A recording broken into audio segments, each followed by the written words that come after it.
ابھی کی بات ہے کہ میں passport office high court Lahore دفتر گیا ہوں. وہ کہتے ہیں کہ میں نے خود بات کی. میں نے کہا ذرا چیک کرتے ہیں کیا کہتے ہیں کہ میں نے کہا اپنی والدہ صاحبہ کا میں نے پاسپورٹ بنانا ہے. آگے سے وہ کیا کہتے ہیں کہ 71 کا ریکارڈ لانا پڑے گا. میں یونیفارم میں، میرا LLM کی ڈگری پاکستان سے، میرا CNIC پاکستان سے، اسمارٹ کارڈ پاکستان سے.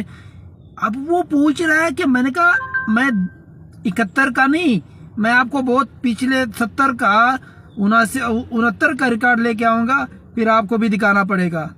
مجھ سے ریکارڈ مانگ رہے ہو، یہ کون سا طریقہ ہے؟ میں نے کہا کس سے ریکارڈ مانگتے ہو آپ لوگ؟ تو کچھ لوگوں سے. میں نے کہا کن لوگوں سے؟ وہ کچھ لوگ کون ہیں؟ بات چلتے اینڈ پہ جا کے پختونوں پہ رک گئی ہے بات. ایک ہائی کورٹ لاہور کے دفتر میں اگر آپ پختونوں کے ساتھ اتنا بغض اور اتنا کوئی یہ طریقہ آپ کریں گے، یہ کیا طریقہ؟ یہ دغلا پن پالیسی ہے. مجھے تو بہت غصہ آ رہا ہے. اور میں یہ پاسپورٹ بناؤں گا، بنے گا یہیں پہ بنے گا، کوئی ریکارڈ نہیں دکھاؤں گا.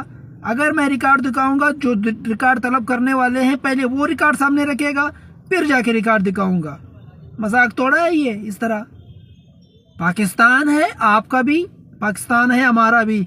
جتنا حق باقیوں کا ہے اس سے ڈبل حق ہے پختونوں کو، کیونکہ پختونوں نے اس پاکستان کے لیے سینوں پہ گولیاں کھائی ہے. مذاق توڑا ہے؟